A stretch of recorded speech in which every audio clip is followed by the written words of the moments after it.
जब भी हम किसी बच्चे को देखते हैं तो हमें हमारे बचपन की दिन याद आती है। हमें याद आता है कि कैसे हम बचपन में मस्ती किया करते थे, कैसे शरारतें किया करते थे और अपने दोस्तों के साथ खेलने जाते थे। और आज का केस भी एक ऐसे ही बच्चे का है जो बस 7 साल का था, बट किसी के एग्रेसिव थॉट की वजह से उसको अपनी जान गंवानी पड़ी।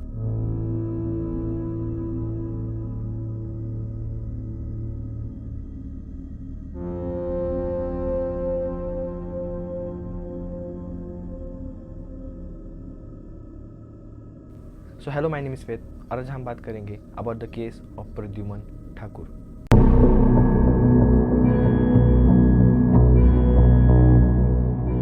ये cases one of the examples में आता है रिगार्डिंग नेग्लिजेंस। कैसे पुलिस की एक छोटी गलती किसी गलत इंसान को कितने गलत कॉन्सिक्वेंसेस फेस करवा सकती है। इस केस में आपको स्कूल अथॉरिटीज़ की और पुलिस अथॉरिटीज़ की बहुत लापरवाही देखने मिलेगी। टॉकिंग अबाउट प्रद्युमन भी बाकी बच्चों की तरह एक आम 7 साल का लड़का था जिसे क्रिकेट खेलना बहुत पसंद था। वो रोज़ अपने पापा के साथ और अपने दोस्तों के साथ क्रिकेट खेला करता था। प्रद्युमन पढ़ाई में भी बहुत अच्छा था और प्रद्युमन की मजाक वाले नेचर की वजह से वो अपने आसपास के लोगों को हंसाता रहता था। प्रद्युमन अपने 11 साल की बड़ी बहन विधि, अपने पेरेंट्स सुषमा ठाकुर और वरुण ठाकुर के साथ रहता था। प्रद्युमन और विधि दोनों भाई बहन रैन इंटरनेशनल स्कूल गुरुग्राम में पढ़ते थे और उनके फादर वरुण उन्हें रोज़ स्कूल ड्रॉप किया करते थे। बट पहले ये बच्चे स्कूल बस से जाते थे, but due to some personal reason या सेफ्टी कंसर्न्स वरुण ने इन्हें खुद ड्रॉप करना शुरू कर दिया था। ऑन 8 सितंबर 2017 रोज़ की तरह वरुण अपने दोनों बच्चों को स्कूल छोड़ने के लिए रेडी हो रहे थे। उस दिन भी रोज़ की तरह वरुण ने अपने बच्चों को 7:50 पर स्कूल गेट्स पे छोड़ दिया और वहाँ से वो बच्चे स्कूल के अंदर चले गए। उसके बाद वरुण खुद अपने घर लौट आए। थोड़ी देर बाद 8:10 के अराउंड स्कूल के कुछ बच्चों ने स्कूल के स्टाफ के पास, टीचर्स के पास जाके ये कंप्लेन करना शुरू कर दिया कि टॉयलेट के बाहर किसी बच्चे की जख्मी हालत में बॉडी मिली। जब कुछ टीचर्स वहाँ पे पहुँचे तो उन्होंने देखा कि टॉयलेट के बाहर सच में एक लड़का था जो बहुत जख्मी हालत में था और उसका बहुत खून बह चुका था। वो लड़का कोई और नहीं बट प्रद्युमन था। अब स्कूल वालों ने प्रद्युमन की मदर सुषमा ठाकुर को फ़ोन लगाया, बट वो कॉल वरुण ठाकुर ने रिसीव की। वरुण को ये कहा गया कि उन्हें जल्दी से जल्दी जूनियर सुपरवाइजर को कॉल लगाए और उनसे बात करें। जैसे ही वो कॉल एंड हुई, वरुण ने स्कूल के जूनियर सुपरवाइजर को फ़ोन लगाया। पहली बार तो कॉल कनेक्ट हुआ बट कुछ वॉइस डिस्टर्बेंस की वजह से बात नहीं हुई। सेकेंड टाइम फ़ोन किया तो नेटवर्क प्रॉब्लम की वजह से कॉल नहीं लगा।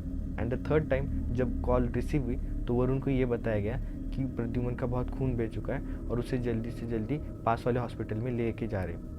फिर स्टाफ ने school bus conductor Ashok Kumar की हेल्प से प्रद्युमन को एक टीचर के कार में लाके पास से के हॉस्पिटल में लेके गए। इस हॉस्पिटल में ज़्यादा भीड़ होने की वजह से प्रद्युमन को आर्टेमिस हॉस्पिटल में शिफ्ट किया गया। जब तक वो आर्टेमिस हॉस्पिटल तक पहुंचा तब तक वो बहुत ब्लीड कर चुका था और इसी कारण he was found dead on arrival. अब इस टाइम तक प्रद्युमन के पेरेंट्स भी आ चुके थे and this news of the child left them very shattered. अब पुलिस को भी बुलाया गया और उन्होंने इन्वेस्टिगेशन करना शुरू कर दिया। यहाँ तक बहुत सी न्यूज़ चैनल्स ने भी ये चीज़ें कवर करना शुरू कर दी थी और बहुत सी जगह पे ये बातें फैल गई थी। अब पुलिस वालों की इन्वेस्टिगेशन होने के बाद उन्होंने मीडिया में ये बताया कि जो क्राइम सीन था जहाँ पे प्रद्युमन को फर्स्ट देखा गया, वहाँ पे एक चाकू भी मिला जो खून से स्टेन्ड था।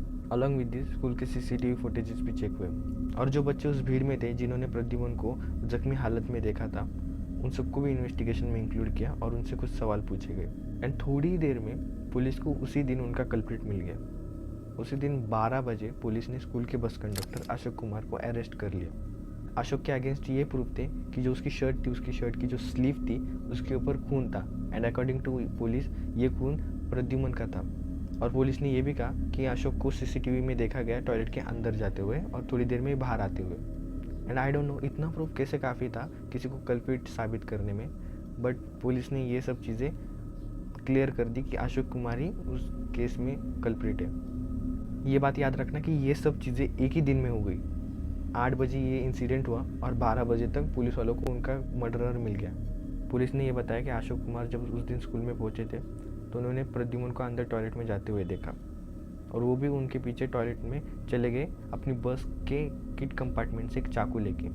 पुलिस अभी ये डायरेक्शन देना चाहती थी कि अशोक कुमार ने प्रद्युमन के साथ ज़बरदस्ती करने की कोशिश की और जब प्रद्युमन ने थोड़ा सा रेजिस्ट किया होगा या प्रद्युमन ने बाहर भागने की कोशिश की होगी तो अशोक कुमार ने उसके गले पे वार कर दिया और इतना करने के बाद अशोक कुमार ने वो चाकू वहाँ पे ही छोड़ दिया और वहाँ से जल्दी भाग गए।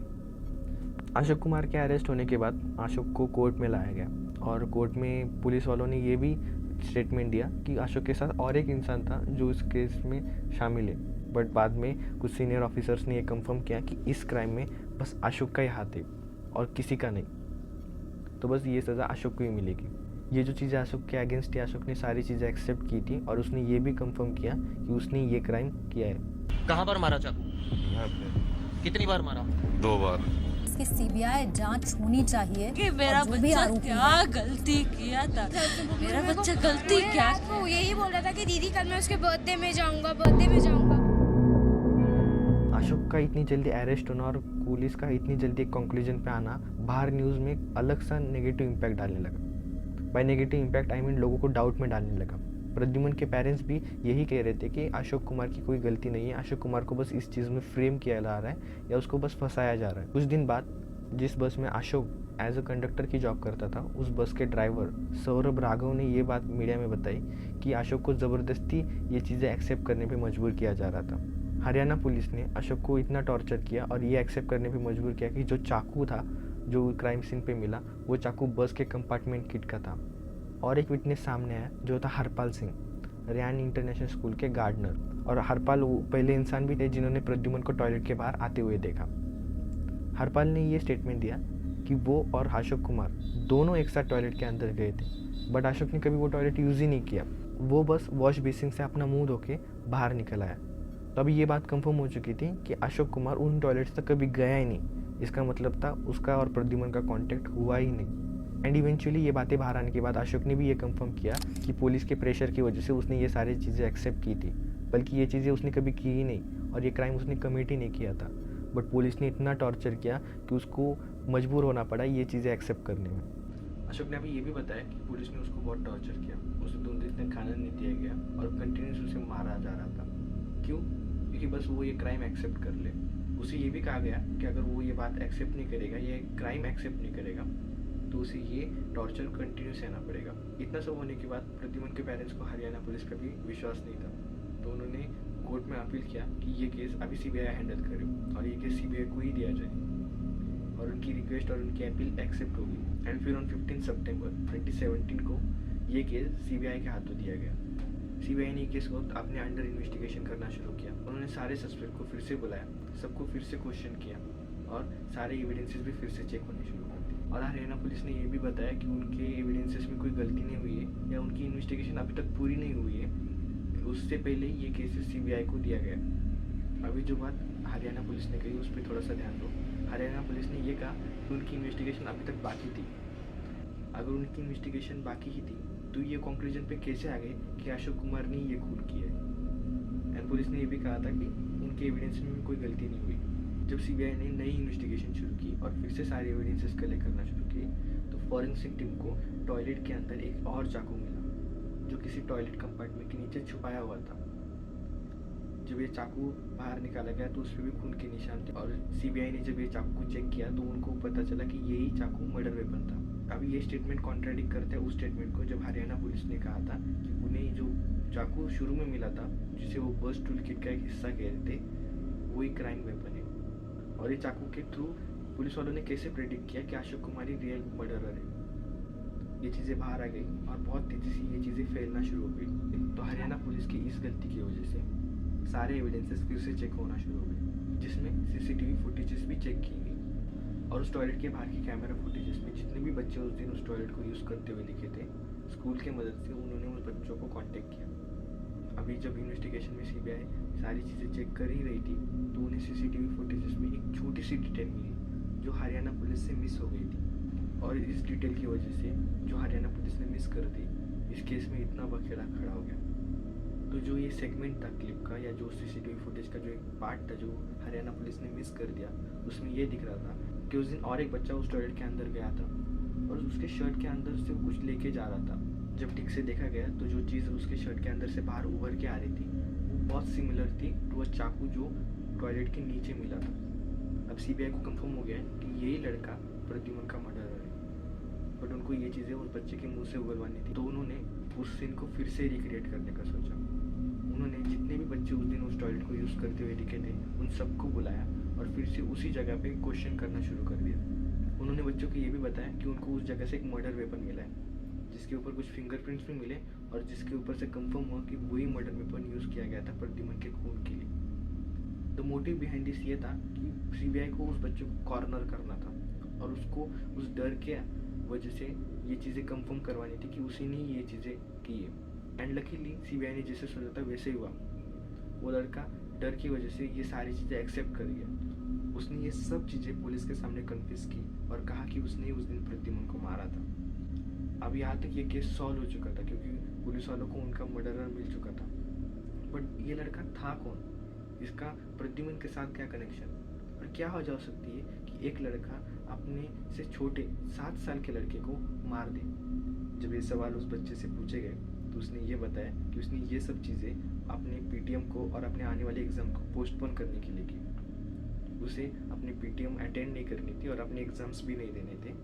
इसके लिए उसको कोई और रीज़न नहीं, पर ये ही आखिरी ऑप्शन दिखा जिसकी वजह से वो सब अवॉइड कर सकता है। फील्स वेरी शॉकिंग कि बच्चे अपनी नादानियों के चलते कैसे कैसे हरकतें कर देते हैं। किसी की जान ले लेना उस बच्चे के लिए कितना आसान रहा होगा या कितना इजीली उसके दिमाग में ये थॉट आया कि किसी की जान ले लूँगा और मेरे लिए थोड़ा सा ईजी हो जाएगा और मैं इससे बच भी जाऊँगा।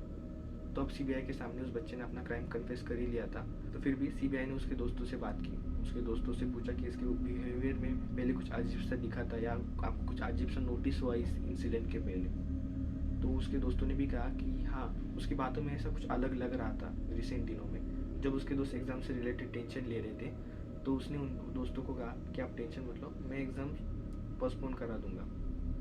जब उसके दोस्तों ने ये पूछा कि कैसे, तो उसने ये कहा कि मैं कुछ तो करूँगा जो बहुत बड़ा होगा और उस दिन एग्ज़ाम भी पोस्टपोन हो जाएगी और आने वाली पेरेंट्स टीचर मीटिंग भी कंडक्ट नहीं होगी। बच्चों से ये भी मालूम पड़ा कि ये लड़का बहुत बार अपने पेरेंट्स टीचर मीटिंग को अवॉइड करता रहा, बहुत बार बहाने दिए, बहुत बार उसने एग्ज़ाम्स अवॉइड की और इस टाइम भी उसने यही चीज़ें अवॉइड करने के लिए ये क्राइम किया।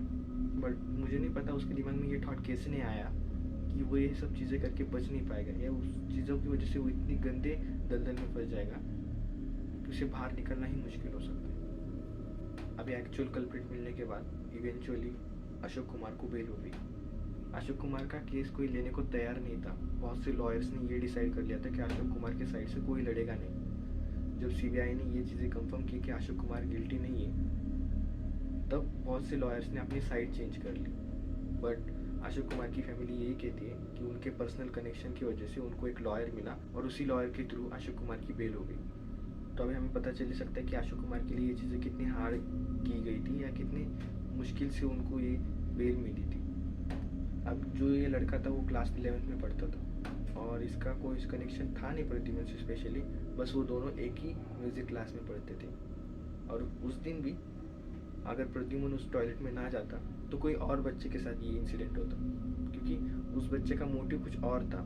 किसी स्पेसिफिक बच्चे को मारना नहीं चाहता था, वो सो अपनी एग्ज़ाम्स को पोस्टपोन कराना चाहता था। तो इसके लिए वो किसी को भी अपना टारगेट बना सकता था।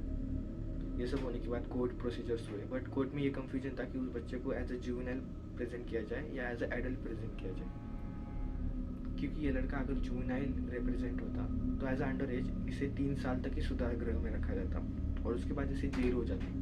बट उसे शायद से उम्र कैद ना होती या उसे फांसी की सज़ा नहीं मिलती। बट अगर ऑन द अदर हैंड वो एज ए एडल्ट रिप्रेजेंट होता तो उसे नॉर्मल लोगों की तरह ही वो प्रोसीजर फॉलो करनी पड़ती या शायद से उसे बहुत बड़ी सज़ा भी मिलती।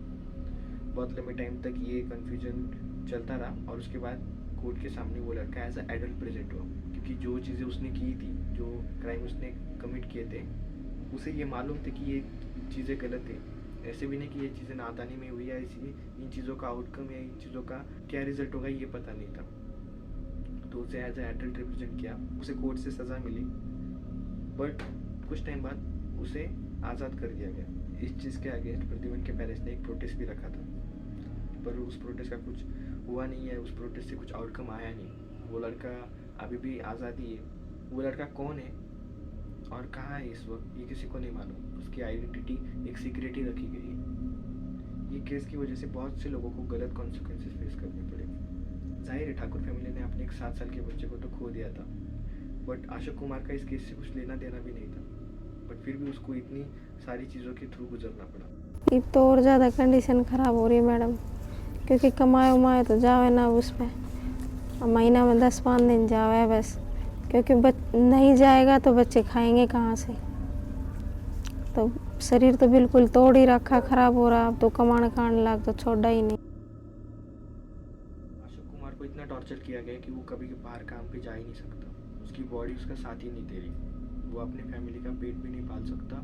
और इस केस को इतना टाइम होने के बाद भी बहुत से लोग अभी अशोक कुमार को ही डिफेम करते हैं। अशोक कुमार को बहुत सी जगहों पे नौकरी भी नहीं मिली। With the help of CBI Ashok Kumar को हरियाणा पुलिस से कुछ अमाउंट एज अ जुर्माना मिल रही थी, बट अशोक कुमार ने ये चीज़ें एक्सेप्ट नहीं की। बट इनफैक्ट अशोक कुमार ने इन पुलिस ऑफिसर्स के अगेंस्ट एक केस फाइल किया जिन्होंने उसको टॉर्चर किया था। बट उन ऑफिसर्स के साथ ज़्यादा कुछ हुआ नहीं। उनके अगेंस्ट बस कुछ चार्जशीट्स लगी रिगार्डिंग टॉर्चर और हैरेसमेंट। बट आज की डेट तक उनमें से एक भी ऑफिसर अरेस्ट नहीं हुआ, बस उन पर चार्जशीट्स लगी थी और उनको वैसे ही छोड़ दिया गया।